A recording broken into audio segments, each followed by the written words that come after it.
morning, everyone, and welcome to this Supporting Students Inside and Outside the Classroom workshop. My name is Gracie Davis, and I serve as the Administrative Specialist and Program Coordinator for the NC Student Success Center, which is located at the system office. And I'll be serving, I should say, as a part-time host today, because unfortunately I do have to jump off the call a little earlier than I expected. I would like to remind all that this session is being recorded at this time, and the recording will be sent to all participants within 2 business days, along with any other resource information and links.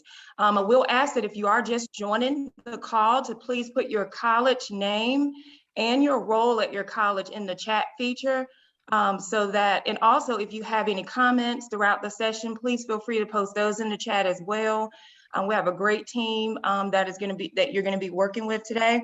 Also, prior to me getting off the call this morning, I will be putting links into the chat for additional workshop offerings that the Student Success Center currently have remaining for the spring 2022 session. Also, our LinkedIn channel, in which you can follow us on LinkedIn to see additional initiatives or exciting news that the center is working on. And also I'll put a link for our YouTube channel. I strongly encourage all of you to please subscribe to our YouTube channel, as this will no doubt give you immediate access to previous recorded workshops that you might be interested in, as well as you'll receive notification of any new recordings that I post. This is called, and also, what is it? Supporting Students. I'll ask that everyone please mute themselves, please, at this time. Thank you. Additionally, today our presenter is going to be Ms. Brittany Privet. She currently serves as a regional representative with the College Foundation of North Carolina. And so at this time, I will turn it over to Brittany. And if you don't mind, just please share just a little bit about yourself with the group and the work that you do over at the foundation. Awesome. Thank you so much, Ms. Davis. I'm so excited to join you all today. We've done a couple of webinars with you all, with CFNC partnering with the North Carolina Student Success Center, and we're extremely excited to be able to share information about how we can best do our positions and support students no matter what they decide to do after they graduate. I am the regional representative for the 910 area code for the College Foundation. So I live and work out of Wilmington, and I work with about 16 different school districts and various colleges to help support students when it comes to planning for life after high school. And along with our adult learners, thinking about re-entering the workforce or looking for different options when it comes to education and furthering their education in the state of North Carolina. Today, we really wanted to focus on workforce development programs and how we can support students in and out of the classroom from the high school level all the way through employment. So we have a fantastic panel for you today. I know a lot of us have attended webinars throughout the pandemic, and I think a lot of us are kind of PowerPointed out right now, and we kind of sometimes it's nice to just listen to a conversation. So today we're going to do more of a conversation style presentation. We want to leave you with some action items and different tips and tricks of the trade on things that have worked for our panelists in the past and ways that they've supported students. So we are going to have a wonderful conversation today. Ms. Davis, is it okay with you if we have the panelists introduce themselves?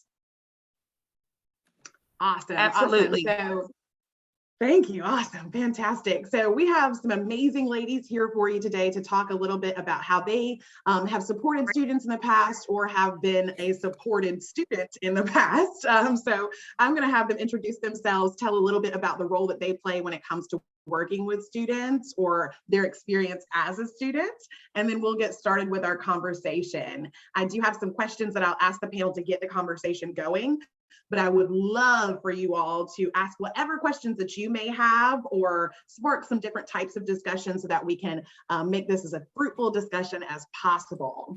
So I think we should definitely start introducing our panelists based on the role that they play with students in their journey. So I would love to start with Ms. Turner from Hickory High School, because she works with students at the high school level and helping them make decisions on their future. Hello, everyone. Again, my name is Jean Turner. I have been working in the high school setting for the last 23 years. In some capacity, always using work-based learning, whether it was in the classroom or now in my role as a career development coordinator. And so I facilitate internships and apprenticeships here at the high school.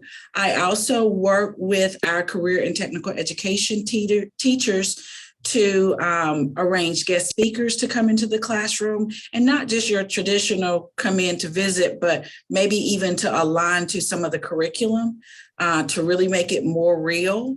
Even in the classroom, there were things that I did as far as having the students not come in as students, but they were employees of my business. And so we kind of centered it all around that. So I think what we all can do is, if we can make it as real as possible to the workplace, we're definitely going to get more engagement from the students. So I am happy to be here. And if I can help in any kind of way, please let me know. Awesome. Thank you so much, Ms. Turner. I really appreciate it. Ms. Milner is a former graduate of Central Piedmont Community College, and she is here to talk a little bit about the student side of things. So I'll have her introduce herself.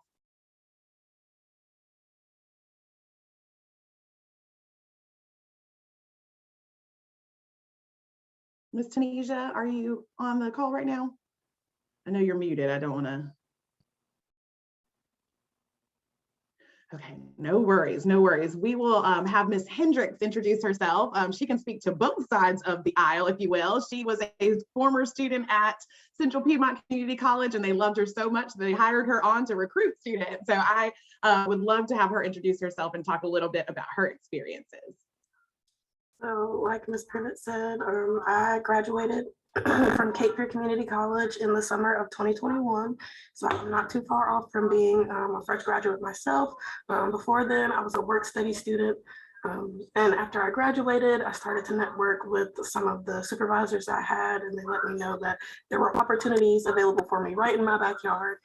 So I became Cape Fear's new student outreach specialist. So I was all over North Carolina, and that's actually where I met Ms. Privet, going to a lot of college fairs and just letting students know the opportunity that Cape Fear has. But now I just moved into my new role of the first year success coach. So now I'll be working with first generation students and true first year students on trying to help them succeed and feel a part of and feel welcomed and feel supported here at Cape Fear Community College. So I am also super grateful to be in my role and here today with you guys to just share how I got to some of that and how I advocate for Cape Fear as a school. Thank you. Thank you so much. I'm so excited for you to share your story because it is a valuable one and one that we can really use to kind of help support students in the future. Last but not least, we have Ms. McCoy from James Sprent Community College, and she's going to represent the faculty side of the conversation. So I'm going to turn it over to her to introduce herself. Good morning. How are y'all doing today? So my name is Patsy McCoy, and here I am the coordinator instructor for the barbering program. And of course, it's a hands-on program, and we do a lot of, with hands-on, we teach the students the gamut. The good thing about the community college is we have the opportunity to hire people who have been in the profession for a long time. One of the things that adds to it is you see some of the challenges that come with it. So they have been nice here to let me customize the program to what I believe that the students need best. We do a lot of community service work, a lot of outreach, preparing the students to go into the community and become a part of the community. Additionally, we do, before COVID, pre-COVID, we did CPR classes that added to the barbering program because I saw a lot of people getting sick. So we try to make it as interactive. What is it that the community needs from a barber? And one of the newest things we did, and I forgot to tell you, was in conjunction, it's with Duke University. The lady told me that the other day. She said, that's with Duke University too. And Shackle Free, we're doing a community health workers certification so that when they leave barber school, They can also help the community because a lot of times people spend more time in the barbershop, in the beauty salon, in the nail salon than they do at the doctor's office. So we can be a link, the missing link to people who may be more comfortable with their person doing hair services than the person that's they're just going straight to the doctor. So we do a lot of interesting things, a lot of community service work. And thank you so much, because you just led me into the first question that I have for the panel. And this is so wonderful because I think we all understand and know that community college, one of the most important words in the title of what we do is community, and that we are here to train and prepare our students for being community members. And the beauty, I think, of community college is that we're sending them out into our immediate community. We are supporting our immediate and direct economy based on what we're doing in the classroom with our students. So I want to pose the question to the panel to kind of get the conversation really started, is why do you think work-based learning is important for community college students specifically today? And how, in your experience and what you do with students, do you implement work-based learning in the classroom before they graduate and go out into the community? I know Ms. Turner touched on this, and McCoy touched on this, but if you would like to expound on that, feel free to go ahead and talk a little bit about that. Well, let me start out first, just because I am in the high school and not have as much experience with the community college. And I always tell the interns or the apprentices that I have in the high school setting, this is great for you at the high school to decide if this is what you want to pursue or not. And a lot of times I will have students who go through an internship and totally change their mind. This is not what I want to do. I said, that's great that you're learning at this level, because once you get to the next level, you're actually paying for everything that every class that you take. So it's important. I said, but I'm not only going to encourage you to do an internship here, it is vital that you do it at the 2-year level or the 4-year level. I said, because then you're really making connections for your future.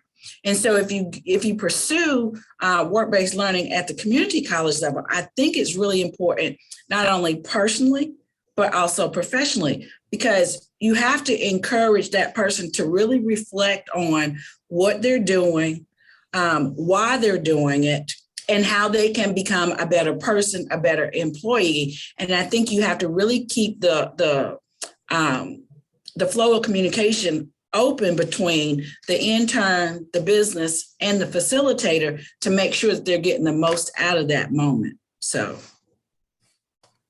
Definitely. And I love the fact that you said it gives them the opportunity to change their minds. I think a lot of us in our early or late teens, early 20s thought we were going to be something. And then we started taking some classes or dipped our toes in those water and we're like, no, thank you. I know I thought I wanted to be a marriage and family counselor, and I took a parenting class my first year in college, was like, no, thank you. I called my mom. I apologized for everything I did as a teenager. And it was like, oh my gosh, no.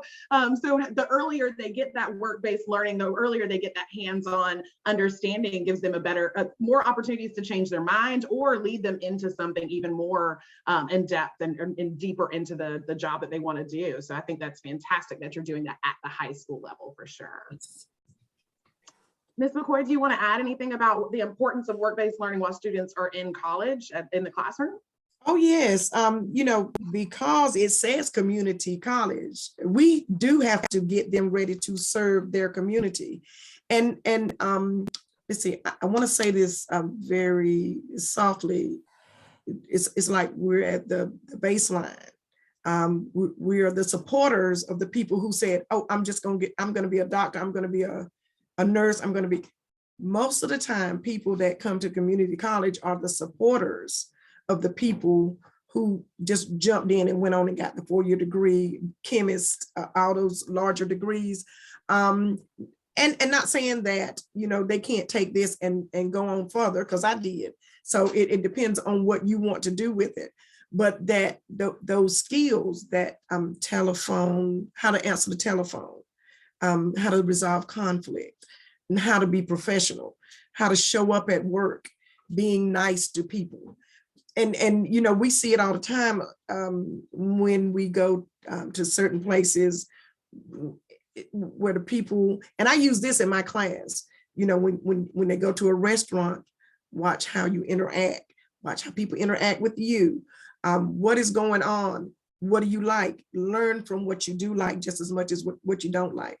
Even today, we're working on how to answer a telephone, the correct way to answer a telephone and not sound monotone, sound excited that you're answering.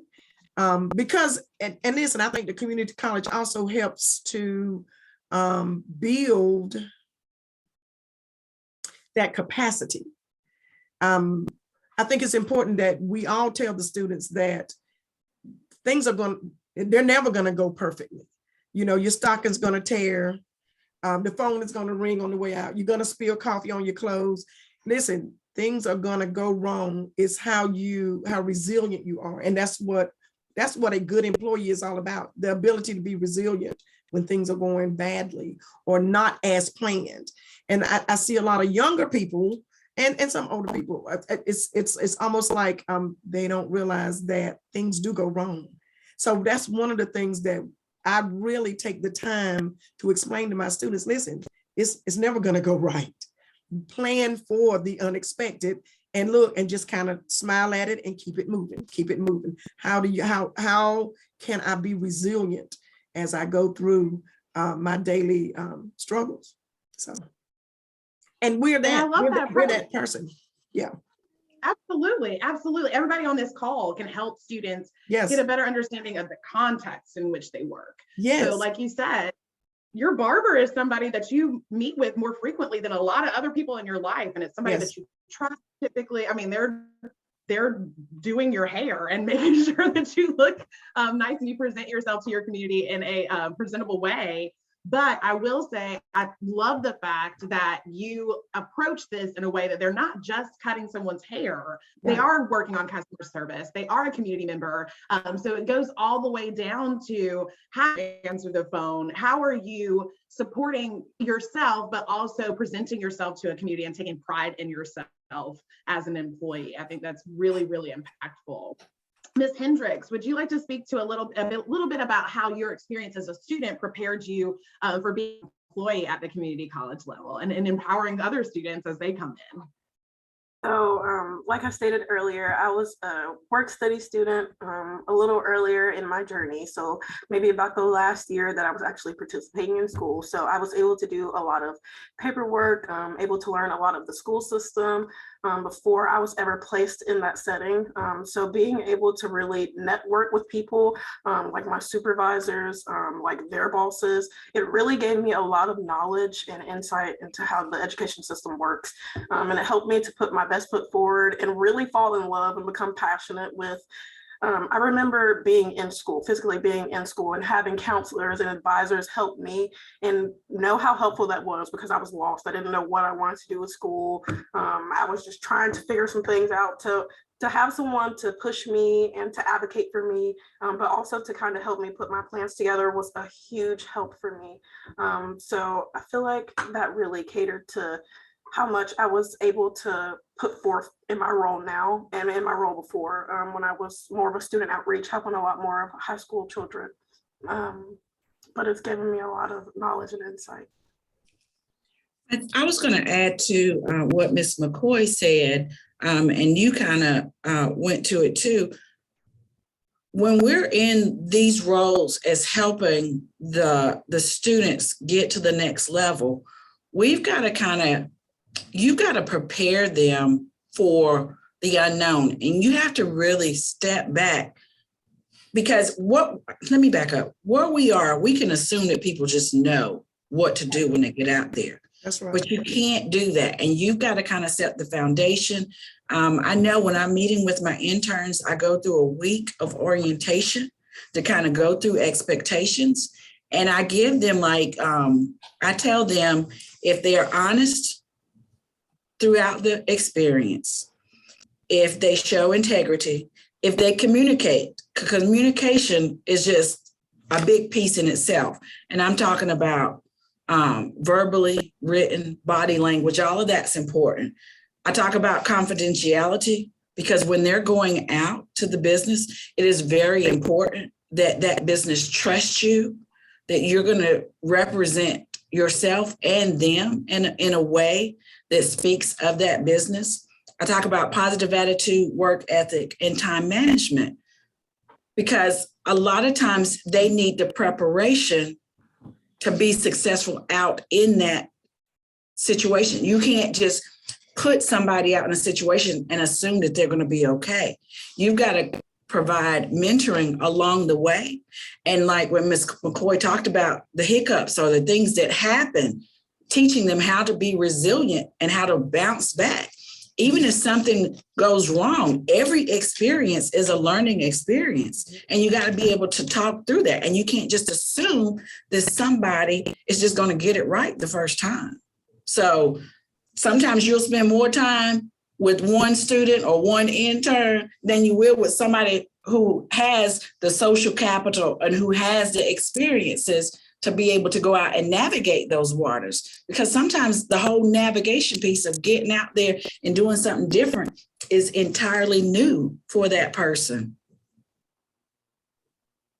Absolutely, absolutely. And I think that leads me into a question that I think is really what y'all are talking about is so relevant, and even more relevant now than it has been in the past, because we have students, and I think Ms. Hendricks, especially Ms. McCoy, understand that not only have had to deal with the COVID-19 pandemic, but there are other students in the state that had a hurricane on top of that. So I know in the Wilmington area in southeastern North Carolina, our high school seniors, this is their first full year in high school. So they have lost out on a lot of social emotional learning and maturity when it comes to just being socialized at the high school level. So I guess my question along those lines is, how are you supporting students in catching up when it comes to getting ready for the workforce after missing so much time in a traditional high school setting? Does anybody have anything they'd like to speak to on that? Especially, and I think this is definitely relevant for Ms. McCoy, because barbers have had to adapt. They're not doing it the same way that they have in the past. And high school students are coming into community colleges with a little more of a gap than they used to have when it comes to catching up and getting ready for the workforce. Does anybody want to speak to that? Well, I know for me, we were out, I think, for 2 months. And after those 2 months, they gave us the option of coming back on campus. And we decided, because it was so important that they did the face-to-face.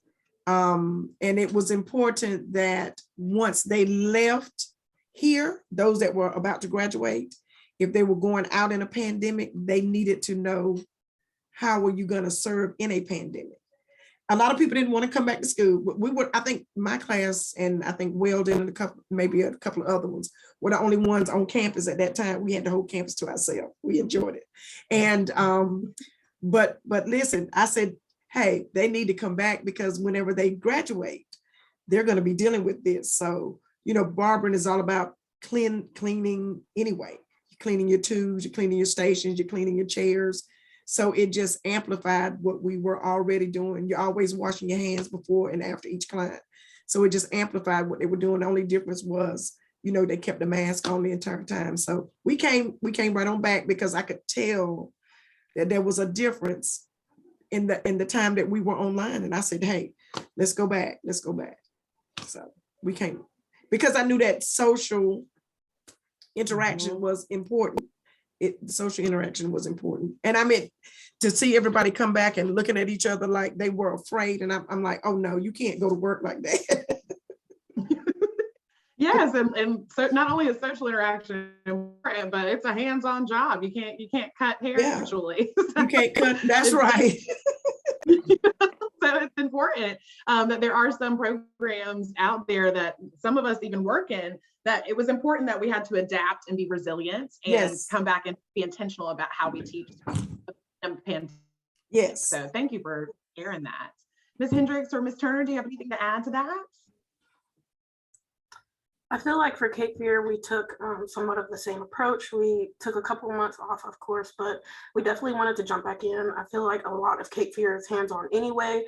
Even if you aren't just in a work-based class, you are in a class that has labs or something of the sort. So we needed to see a lot of our kids in the first place. Of course, we had some online options, but a lot of kids weren't connecting with that very well. They do need the in-person, in touch tutoring and just letting you know how it works. So that didn't really do so hot for us, but we came back in person and I feel like a lot of our kids appreciated it, especially because work-based learning is so important. I feel like with catching our kids up, we are putting you in that type of setting. So if you want to be a nurse, you're coming into your first day of class in a setting that has hospital beds and monitors, mannequins. So you're being able to kind of touch and feel around and see what you like. And maybe you realize that it's not like Grey's Anatomy, you know, so that is really important. That's not something that you can really express online as well. But maybe you pop into automotive and you figure out, it's got too many parts for me, you know, so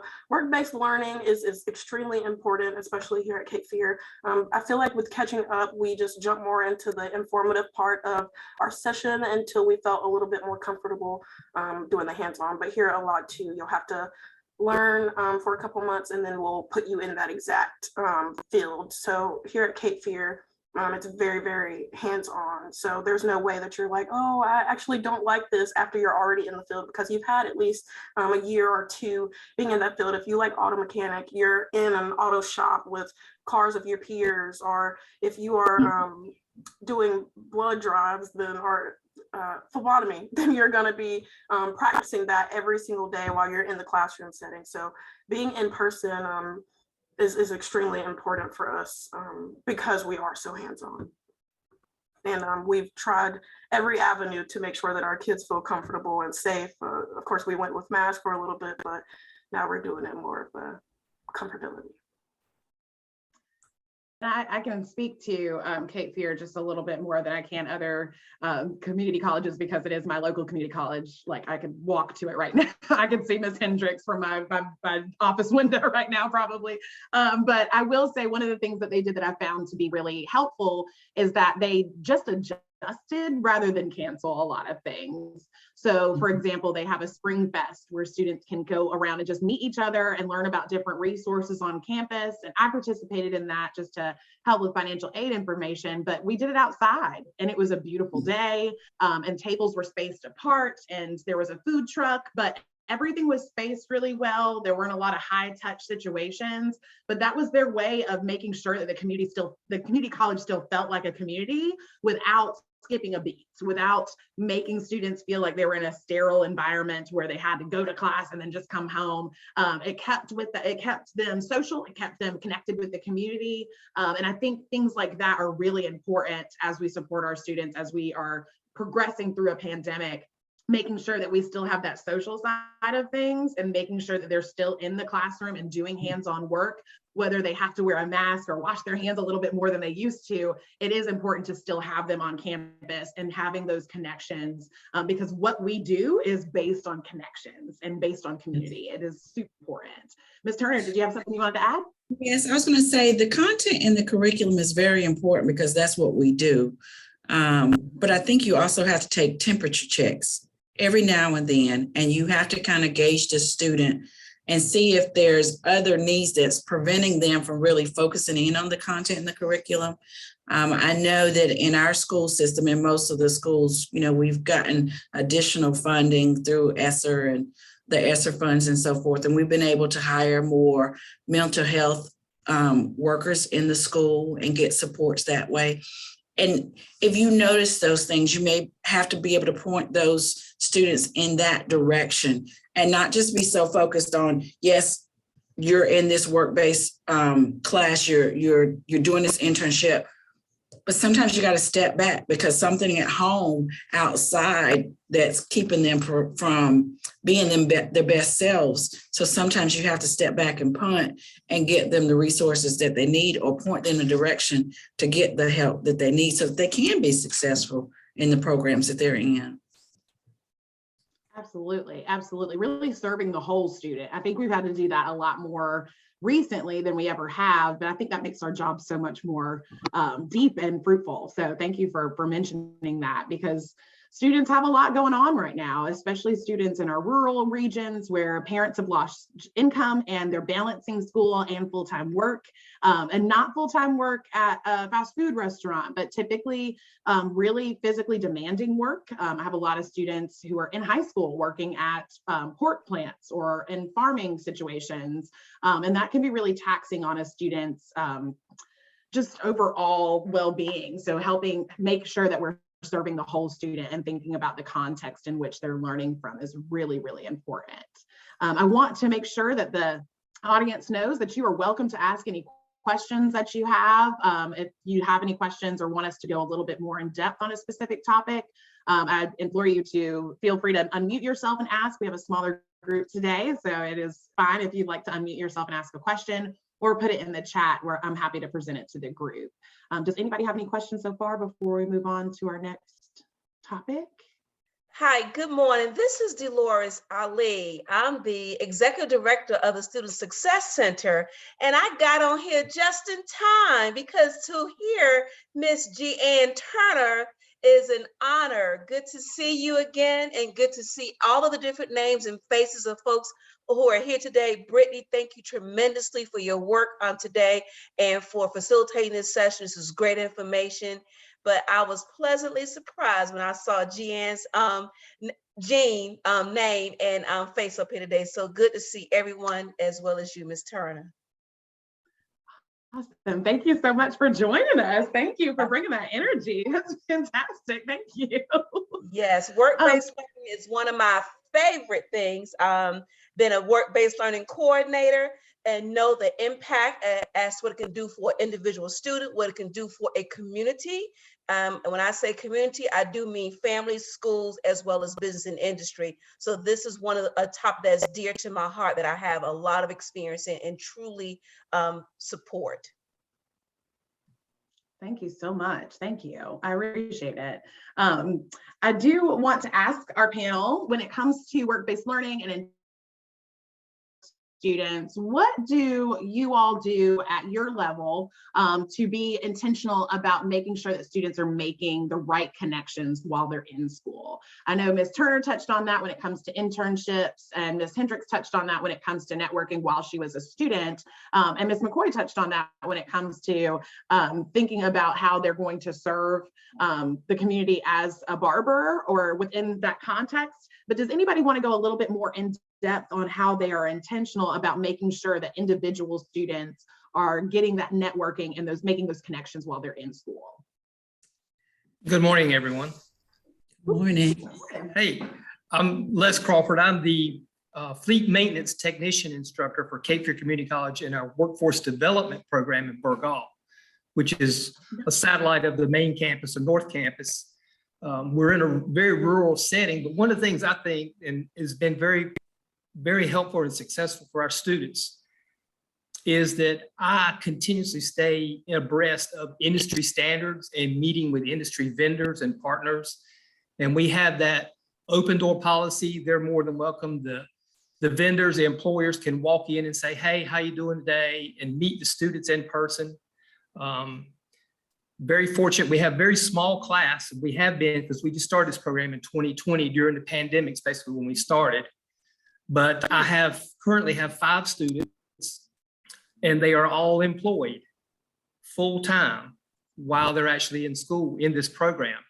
And one of the things that I think in bridging that gap between the shop or lab area, classroom, and industry is that I operate my classroom such as like a break room at their employers. I operate my lab or shop area like they're actually working for me as I'm their employer. And I don't step in and guide that student 100% of the way all the time. I want that student to be able to comprehend what they're learning and to be able to see them do it themselves and see that look on their face when they achieve that. And to me, it's much more rewarding, and it is to the student also when they see that they can do this, that they don't need me to step in and help and answer every question. Maybe I answer the first or second question and I'll let them go a little ways. Maybe they can answer questions 3, 4, 5, 6, 7, 8 by themselves. When they get up, maybe the next day, they may, hey, I've got a question. I didn't do this yesterday. How can I relate this to what I did? And just being in that real world environment in our shop or our lab area is a real eye opener for that student, because whenever they go into industry, they're not surprised. They know what it's going to be like. And in our industry, in diesel mechanics, fleet maintenance, those students are not only going to work on that equipment, they're also going to empty the trash. They're going to mop the floors. They're going to do everything. So, and that's the way we run our program. So when they leave my shop and they go to their employer, there's no difference. It's the same thing. It's just a different person giving them that task to do. So I think that's very rewarding for me, as I came from industry with about 25 or 30 years of experience before I came to Cape Fear. And to see that student go into industry and then get that response from the employer that they're doing really well. And to me, that shines Cape Fear or any college that you're at. See, this is why I would love to add to that. This is why I love Cape Fear, because I feel like we are the most, or we just always immerse you wherever you're trying to go. So one of my favorite questions to ask students is, what are you trying to do? What do you want to do when you grow up or get a little older after you go to college? And that is exactly what we immerse them into. So like Mr. Greb has a lab that these students are in every day, so they can know that this is their vibe. This is something that fills their soul, has a passion, that they're interested in learning about this, so that they can feel prepared when they get out into the real world or into wherever they're trying to go. For intentionality, I feel like we have students go through a process of counseling and advising just to try to make sure that they are headed in the right direction, that they are sure that this is where they want to go through. But most of all of our classes are super hands-on, and most of all of our classes have really good job ratings as well. We are also getting these students from school into their actual job of choice. So that is really nice. And even for a lot of our programs, the first year you're in a classroom that looks just like the field that you're going to go into. And then that next year, that last year of school, you're going to be in that field. So if you want to be a nurse, you're going to be at a doctor's office or at the hospital with doctors and nurses that can look over you and give you really good pointers and critiques. So it gives you a lot of vision. I would say Cape Fear does a lot of vision work with placing you exactly where you want to be. So I'm super duper happy about that one, especially as a student too, because it can take you full circle.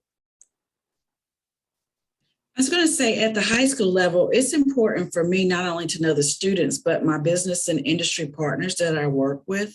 It's very important for me because some of the students come in knowing where they want to go. Maybe they have a connection in a business already.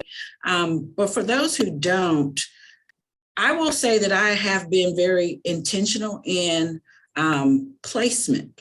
For example, I have had young females who want to go into auto mechanics, and I think that's great because that's an area where it's considered non-traditional as a female going into mechanics. And there are several shops here in the area where there are females who are owners of auto mechanic shops. And I built that relationship with them that I know that these young ladies are going to have success in that particular with that business, just because that lady of that owns the shop knows what it's like to be a female owner, the different challenges that they might see being a female auto mechanic. There are times when I will place students who are bilingual in companies that have representation to have someone that can help them even navigate those waters. So I try to, as much as I can, I don't do it all the time, but I try to, as much as I can, to match personalities, strengths, the character of the student with the business. Because you guys know, just like I know, when you're out interviewing for a job, not only are they interviewing you to see if you're a good fit for that business, but you're looking to see if they're a good fit for who you are as a person. So that's very important for me when I'm trying to be intentional in these placements.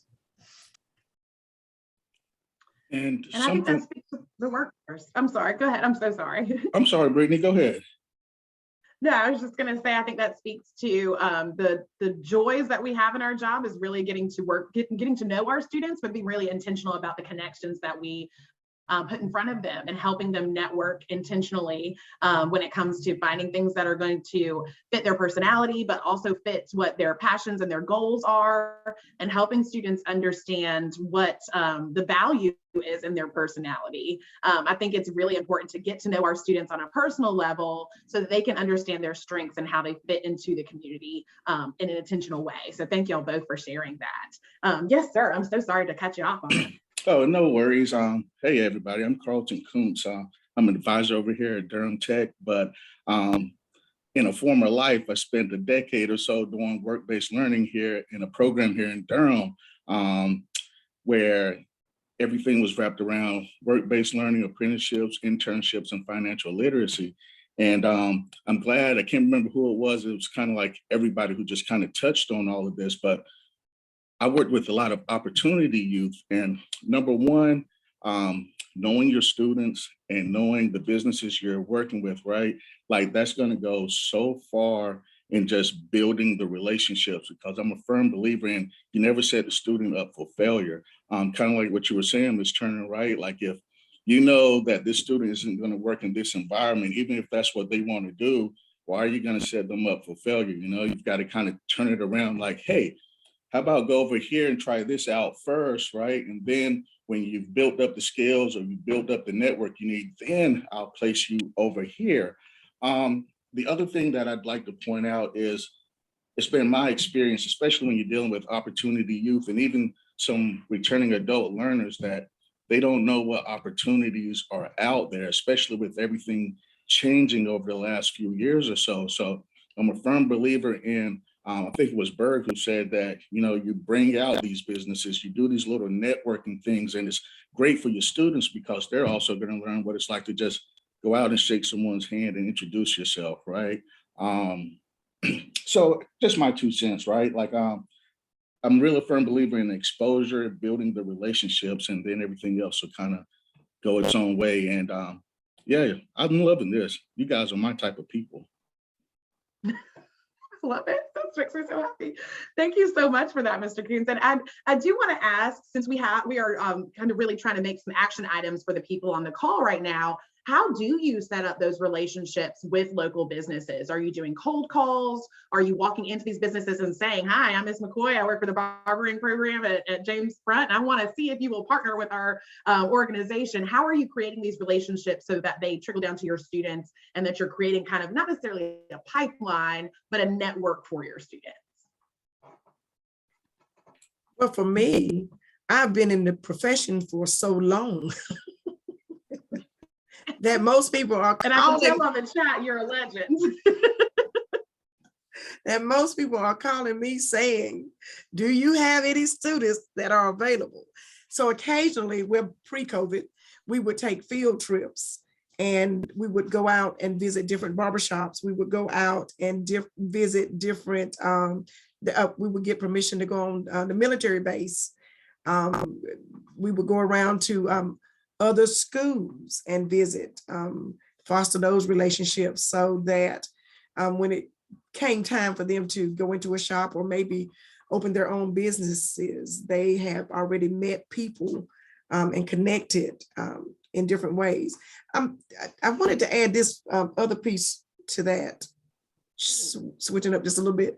I had the opportunity to be on the barber board, and they used to make the students wear ties when they took the exam. One of the challenges that I saw was a lot of times that was the first time the student had put a tie on.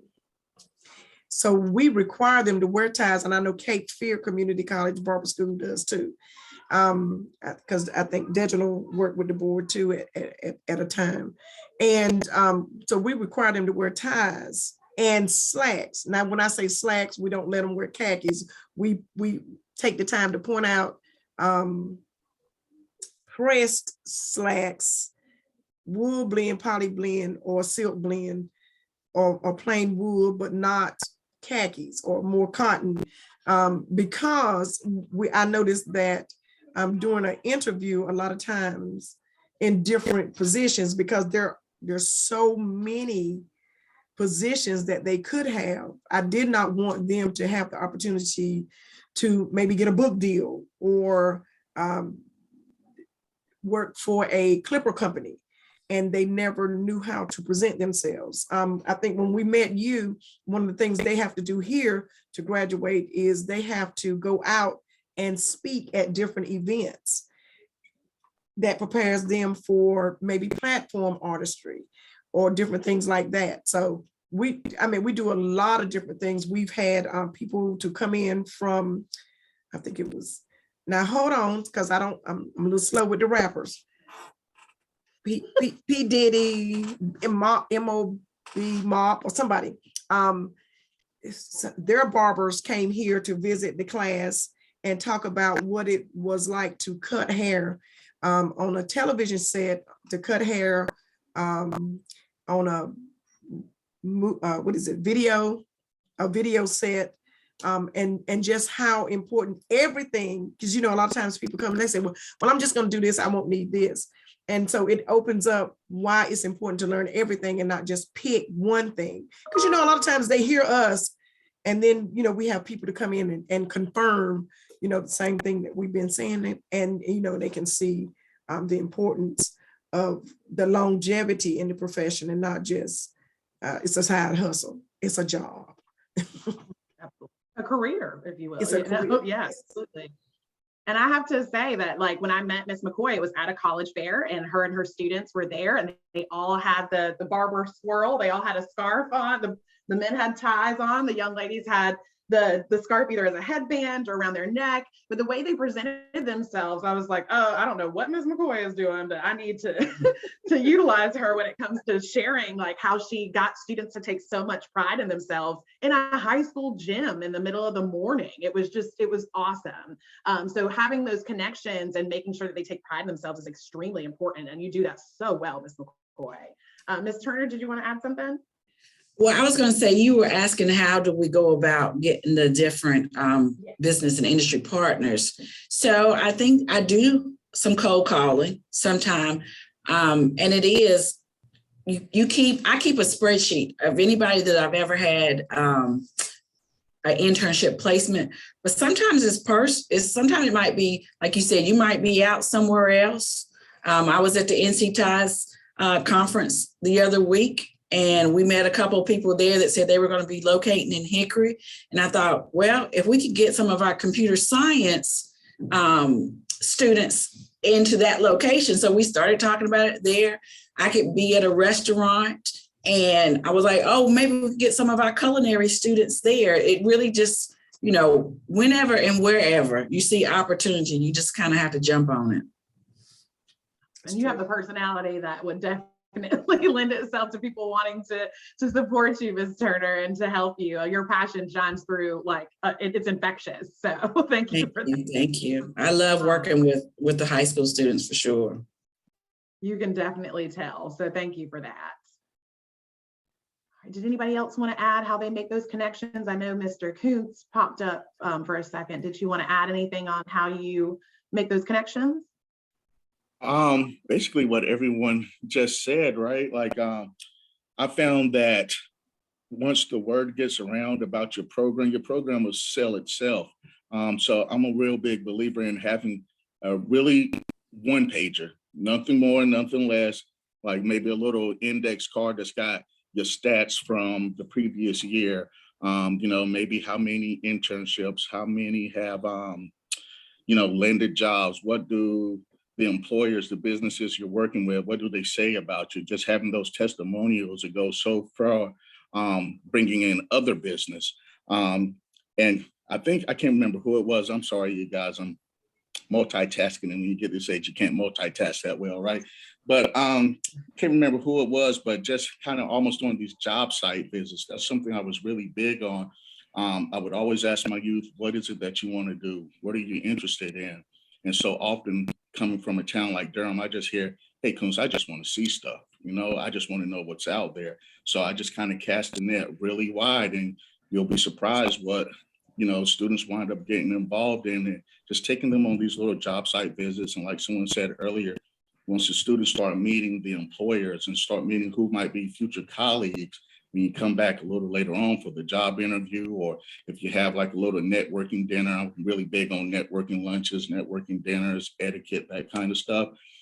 The familiarity will be there, and it'll be so much easier for your student to kind of just get their foot in the door. And once they're footing in the door, hopefully everything else they learned, all the soft skills and all the development will carry them the rest of the way. So I'm just a firm believer in you got to step out there. You got to step out there. You got to take a chance. And I used to be always upfront with the employer. Like, y'all, we don't bat 1,000, right? Like if we send 10, 2 probably won't make it. But I always kind of put that in the context that the 2 who didn't make it, it's usually because of something like transportation, right? Or there's a mental health issue going on, or there's something going on in the home. And if you can just keep it real with your employers, right? Like, yeah, they'll stay in line with you. That's all I was going to add. Absolutely, absolutely. Mr. Bird? I think one of the things is I'm more of a in-person versus pick up the phone and call. So in my industry, I don't hesitate to just stop at a business and walk in, introduce myself and our program at Cape Fear to let them know where we're at, what we offer, what our hours are.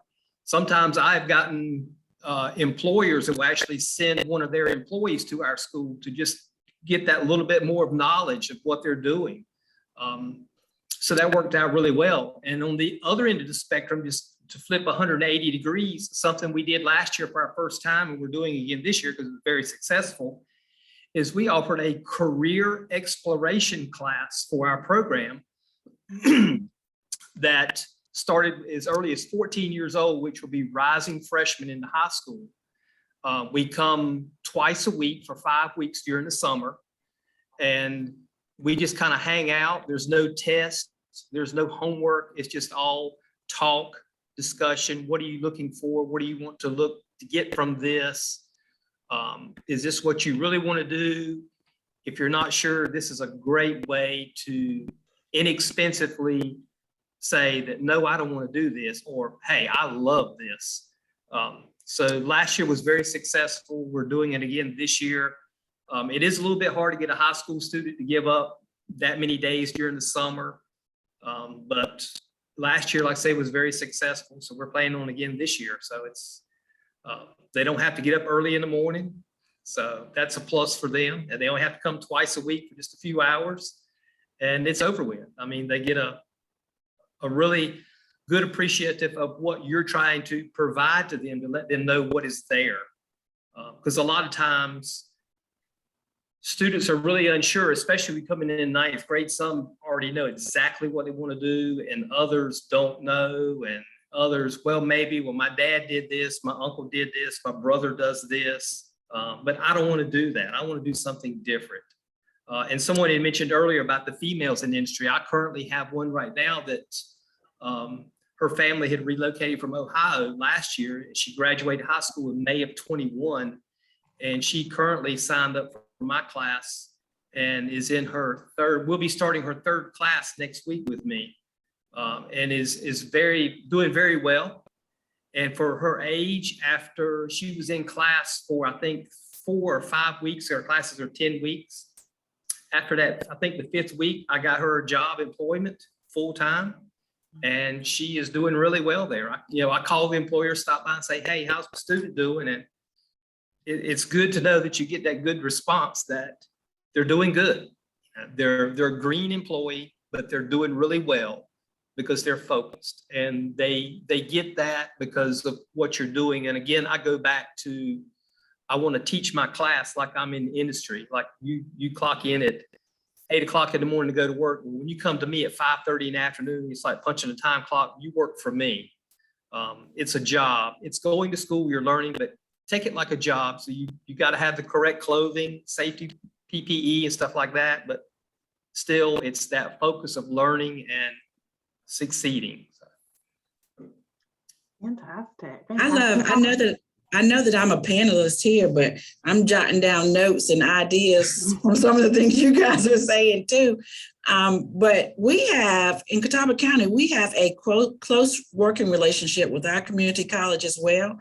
And during the summer, we have a program called CVCC Champion Scholars. And the focus is in construction, manufacturing, and furniture. But what we do is if those students go through that program, they're paid, and CVCC, the community college, sets up partnerships with businesses. So they'll pull businesses in those three areas where students will do an online safety course first. They can get credential with OSHA, and they also get paid while they're in the class, but they get paid when they're going out with the business, but they also get high school internship credit for doing this all summer. So it's like a win-win for all of us. So love that. That's awesome. And starting it at the high school level, I think even Kate Fear at CVCC, making sure that we're hooking these students early. A lot of our students don't know what they don't know. So they may say, oh, I want to be a barber, but they may only know barbers in one context. So standing behind them in the chair and right down the street, and that's where my daddy gets his hair cut. So I'm gonna get my hair cut there too. But exposing them to barbers that cut hair on movie sets, or truck drivers that drive short and long term and do different types of hauling, and understanding what it's like to be a transportation hub manager, things like that, giving them an understanding of the context in which they're working, so they can choose kind of what level they want to strive for, or knowing that they don't have to do this forever. I think a lot of students think, oh my gosh, well, I'm gonna do this now. That means I'm hooked on it for the rest of my life. Instead of understanding that there's so many levels to every job that they go into. I work in education, my mom works in education, I have two brothers who work in education, and all of our jobs are completely different, but we all work in the same field. And I think work-based learning really helps students understand the context in which they work, and how they're a member of the community, but there are other ways to serve their community outside of the way that they may already have set up in their minds. Miss Ali, did you have anything you wanted to add? I saw you unmuted yourself. I just wanted to. Yes, I'm telling you, it's like this book that I read where it said, pour gas on the fire. And I'm thinking with work-based learning, you all are just so fired up and sharing so many great ideas. And like Jean said, she's taking notes and she is a panelist. It's like, pour some fire on this, because this is great. And I love hearing how you all are nurturing students and building the capacity of students. And I know, Brittany, you asked a question about, how do you build relationships with business and industry? And we definitely heard some great ideas on what people are doing. And I was just going to share something from a past experience of a strategy that I tried that was highly beneficial for me too. I used to ask my students, I would say, hey, you're in this program, this is your second year, third year, you'll be doing a work-based learning soon. Tell me, where do you think you would like to do your internship? And the students will bring businesses to my attention that I hadn't thought about or possibly unaware of. And so just by asking them, and I will ask them to give me like 2 or 3 places, and sometimes it would work where the business was willing to host a student, and sometimes not the student who made the referral. Sometimes it could be another student who ended up in that site because of the timing or different situations. And then number 2, because I was fortunate to work at a school, which is very few left in North Carolina, 612 campus. I used to do a lot of career fairs for middle school. So I know I heard you all talk about the middle school exploration activities. I would ask my parents. The parents would sometimes end up hosting students because of the type of places where they were working. And maybe their own child wasn't interested in an internship for whatever reason, working with mom or dad, but ended up it being internship sites for other students who may have had an interest in that business and industry. So that's another way I would add to my database of thinking about places for internships for students. So this is just awesome to hear you all talk about the work-based learning piece. And I get a little bit corny with it, but I just love work-based learning. I think we are all on the same page. There's no corniness here at all. I think we're all, like Mr. Kuhn said, we are all each other's people right now. We're on this call on purpose for a reason. Looks like we're winding down on time. So I just want to kind of close out by asking our panelists if you have any final pieces or nuggets of knowledge that you want to impart on the rest of our audience today. And I also want to thank everybody again for showing up. I think we all know that most of the work that we do involves showing up for students and making sure that we're present and there for our students. Does anybody else have anything that they'd like to say before we close out?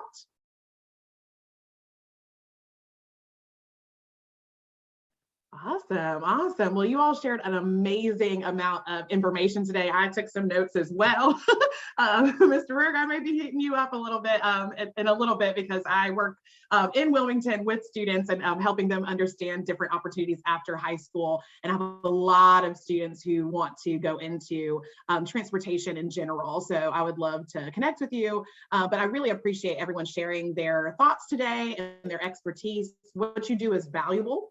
And it's extremely valuable when it comes to the direction North Carolina would like to go when it comes to training our North Carolinians and our young people and our adult learners to go into the community and support our economy. So thank you so much for joining us today. I believe this recording will be shared out to all who registered within, I believe, within the week, if I'm correct on that. Awesome. But thank you so much, everyone. And I will stay on until everyone's gone, but it looks like we do have a survey. So if you'd like to take that with some feedback or provide some feedback so we can make these better and more intentional in the future, definitely let us know. But thank you so much, everybody. I hope everyone has a great day.